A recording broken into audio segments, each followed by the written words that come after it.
YB stays on your neck. Were you surprised at how good Ruiz's skill set was? He ain't that skillful.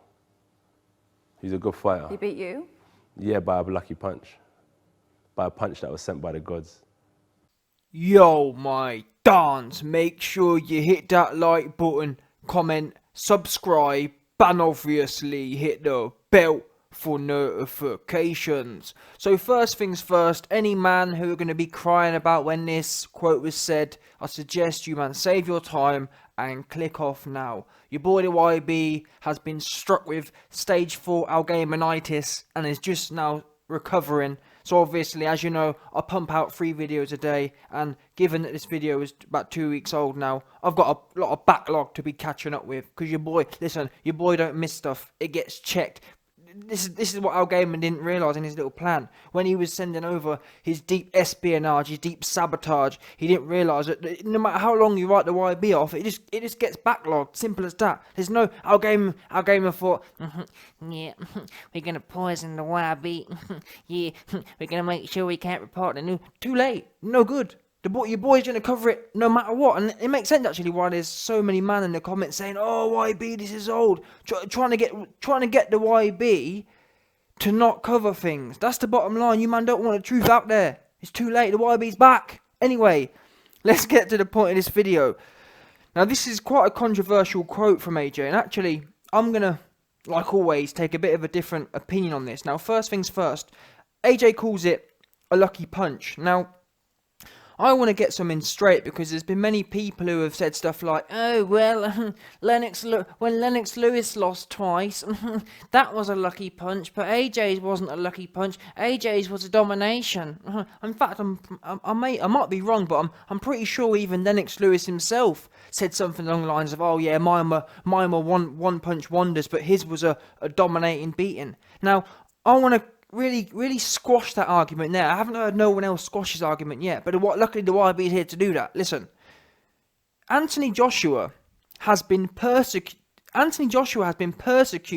because he has a world-class chin. Now, how that relates to this situation is this, yeah? It's not AJ's fault that Lennox Lewis got hit with one shot and was iced. Yeah? Bottom line, yeah? Lennox Lewis got hit with one shot and was iced. AJ, in the 4th round against Ruiz, could have been hit with one shot and iced, but as he has a world-class chin, a top 10 all-time chin, guess what? That is what enabled him to carry on going for 4 rounds. That's why you never see AJ electrocuted. You never see AJ speaking Asgardian dialect. You don't hear none of that. He's always conscious, and that's, in a way, it's his fault, because it would have been better, you know. From a PR point of view, many people would have preferred for AJ to be done like Lennox Lewis. Many people would have preferred to see AJ get clipped once, have an Amir Khan chin or a Lennox Lewis chin, and go to sleep. But unfortunately, because he was blessed with a world-class chin, his lights just don't go out. He just don't get iced. Does that make sense? His consciousness doesn't just get ripped from his head. Unfortunately. Now, if you want to see people having their consciousness stolen, talk to Fury, talk to Wilder, talk to anyone you want, even talk to Dylan White to an extent, but bottom line is talk to Fury. He's the man who knows about having his consciousness stolen. You can't talk to AJ about them things. Not Klitschko, not Ruiz. People want to talk about, oh yes, Ruiz dominated. Like AJ said himself, if Ruiz was dominating that much, why didn't he put him out of his misery? Bottom line. To an extent, AJ was begging to be put out of his misery, but Ruiz couldn't do it. He couldn't generate the power because AJ's chin's too good. Bottom line, I'm sorry. The actual proof is there. I've been a bit cautious. In fact, even after the fight, I was cautious. I was actually questioning myself, saying, "Oh, is AJ a bit chinny?" But actually, on reflection, this over the AJ's career, the Klitschko fight, the Ruiz fight, he's proven to me he's got a top 5 all-time world-class chin here. Because whenever he gets battered, he ain't never losing consciousness. You never see him on his back. You never see him on his front. He's always just kind of like stumbling over. That's because his chin is 10 out of 10. Bottom line. You never see his consciousness like flickering between reality and Asgard. It's always straight up and down. And fatigue which gets him. And that's so the reason that's relevant is when AJ talks of a lucky punch, it is a lucky punch. Just because he didn't get electrocuted like Lennox Lewis did, that's not AJ's fault. You need to blame other people. AJ quite easily could have been iced once. The fact that his chin and his determination didn't allow him to be laid flat and unconscious, whose fault's that then? If anything, we should be praising AJ. Well done, AJ, for having a chin that could stand up to taking all these clean shots on one of your worst performances ever. Well done, AJ, for not being... That's the bottom line. I'm sorry. You lot can try and argue to toss it. That's the fact of the situation.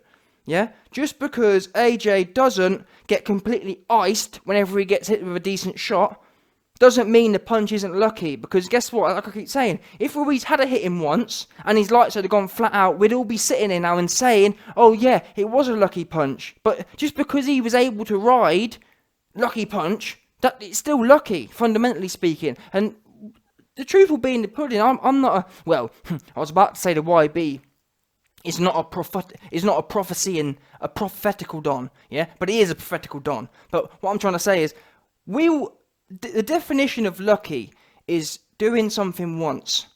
Now, we're going to see in December, I know there's a lot of you, what's the word? There's a lot of you bandwagon dons, Ruiz bandwagon dons, who all of a sudden are talking about... It's funny, the other day in the comment section, I saw someone saying, oh yeah, I picked Ruiz, yeah, you did that. They're not even AJ haters were picking Ruiz. Just go and look at LDBC. Not one of them was picking him.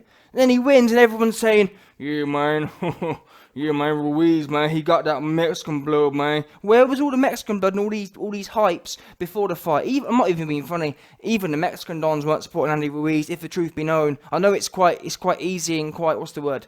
It's quite like, it's quite, not helpful, but it's quite good for you lot to be jumping the Ruiz and riding that bandwagon hard. But let's be real now. None of you were saying squat. I didn't see no videos talking about anything, if the truth be known.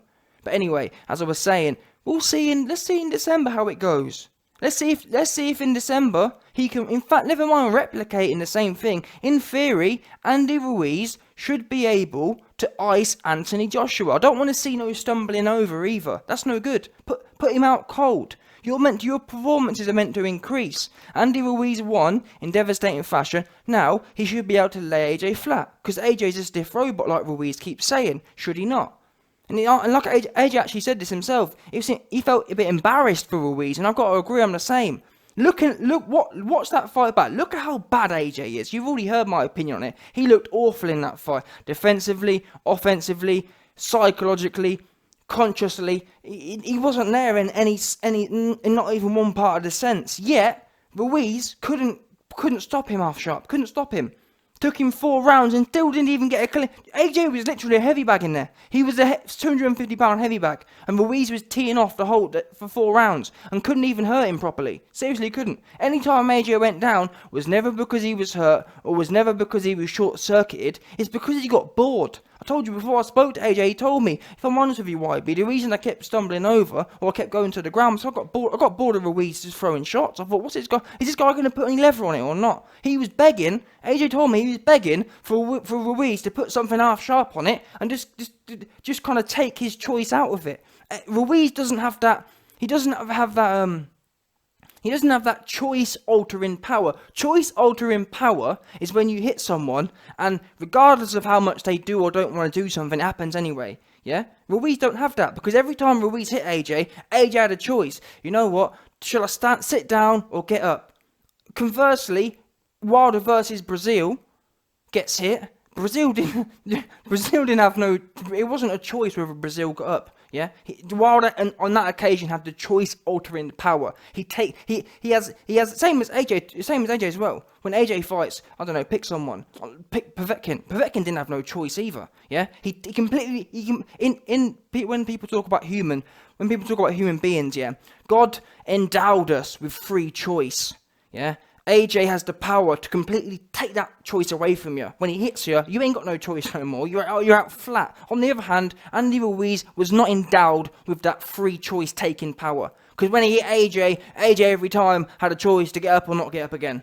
And it's embarrassing, if I'm honest, because as I said, he was teeing off for 7 rounds and couldn't do anything, could never muster any power. And that's what I'm saying is looking kind of the peak for Andy Ruiz going into this rematch. Because let's get something straight.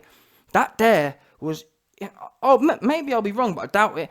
That there was the worst. Like I said before, I was about to say that was the worst AJ. Guess what? I'll go one further. That weren't even AJ in there. How about that? Let's call a spade in this one. Never mind that was the worst AJ ever. That wasn't even AJ in it. It was a clone. Simple. I've got it confirmed. Yeah? I told you before, I got sources. I can now confirm that was an Anthony Joshua clone in there.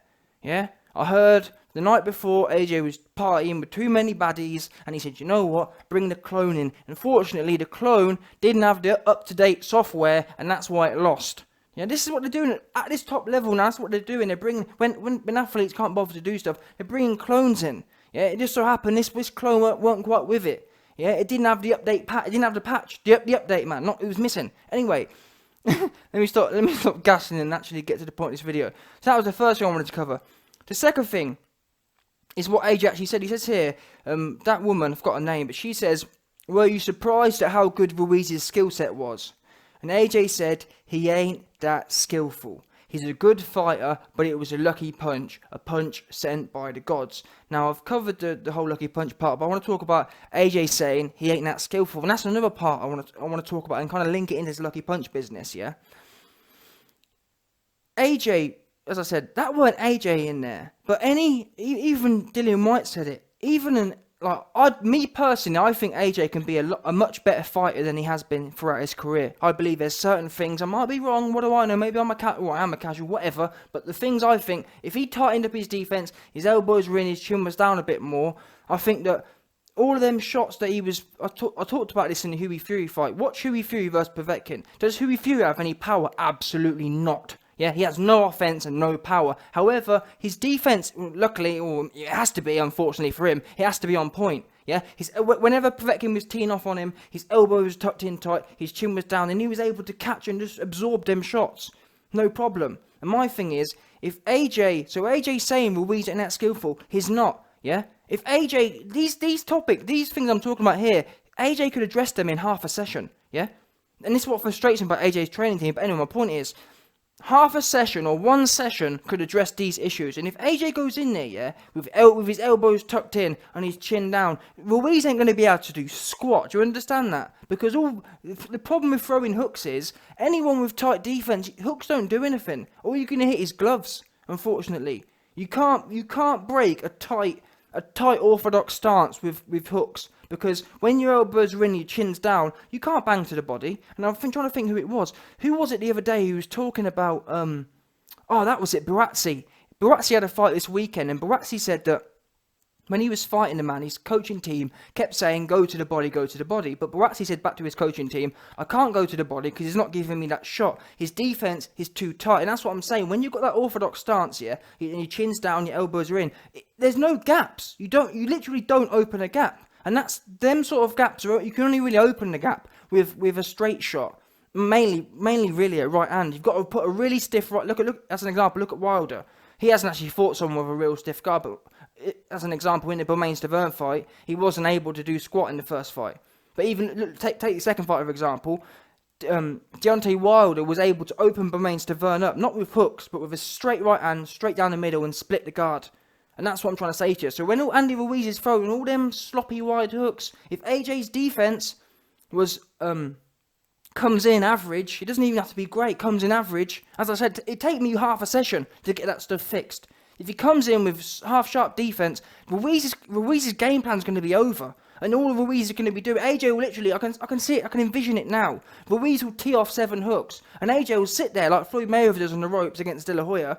And then after Ruiz has gassed himself out, AJ will bring his guard back down and smile at Ruiz and march forward and say, my turn.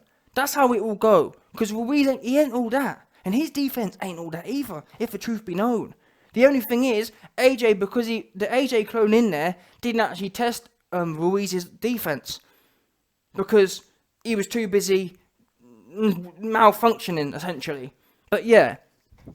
Listen, Ruiz, everyone's got on Ruiz bandwagon, but the main thing in this video, actually, I wasn't even prepared to say this, but I'm going to say it now. Listen, Ruiz actually has less power than I actually thought he does. Do you understand that? He was teeing off on AJ, and he couldn't do anything. He could never separate it. He could never do anything. he couldn't. What did he do? Not one point did you actually see AJ like, there was none of that. There was no pain in the fight. It was just cardio. Now, we can have a discussion, you know my thoughts on cardio, but this is what I'm trying to say. Everything that happened in this fight was a problem with AJ. None of it was Ruiz. As an example, let's say we took Wilder and put Wilder in that fight on June 1st. Now, I'm not sure about how much Wilder's got power, but let's take Wilder's power as how everyone else rates it. Oh, he's got this devastating, the biggest puncher in heavyweight history. Let's say that's true, yeah? What I'm trying to say is, Deontay Wilder would have the ability on June 1st to have actually changed the result, yeah? If Wilder hit AJ, his lights would have gone out, yeah? That Wilder would have won that fight. Whereas Ruiz versus Joshua on June 1st, AJ lost it. Bottom line, Ruiz didn't win it. For Ruiz to win it, you'd have to say, well, YB. He hit him with a massive shot and AJ went down and that was that. No, he didn't do that. Not one point in that fight did he do that. And even at the end, funnily enough, even at the end of the 7th round, arguably, AJ was ready to fight again. So it's not even as if, it was a real scrappy win from Ruiz. People talk about how great the performance was. I'm thinking, what was really great about it? He didn't win, he didn't finish the fight, and then Ruiz goes, if it had gone on longer, it would have been a devastating finish. Well, I don't know about that, because you had 7 rounds to get a devastating finish. People who get devastating finishes can get devastating finishes, and it wasn't as if AJ was deteriorating. You already teed off on him for 4 rounds. Like, how much deterioration do you need? How much of a clone do you need to be fighting before you can actually inflict your will? Before you can actually take the win? That's the question you Ruiz fans got to ask yourself. Ruiz versus an AJ clone, and Ruiz couldn't snatch the win ever. Yeah? Bottom line, and even if people out there who say AJ quit, that's even worse for Ruiz. The fact AJ quit meant that Ruiz had really nothing to do with the outcome of the performance, because any fighter can quit at any time. Like, you know what I'm trying to say? You shouldn't, in my opinion, you should never be leaving fighters the opportunity to quit. They should be knocked out. If they're that weak and withered, you should be knocking them out. Simple. Anyway. I told you, man, before, this fight's going to be truly devastating for Ruiz and his fans, and I just hope all you man who are all smiling and all excited, I just hope you man stick around for December 8th, because I've got a feeling that there'll be all you Bam McIndons will be back. I've got a feeling, I really have.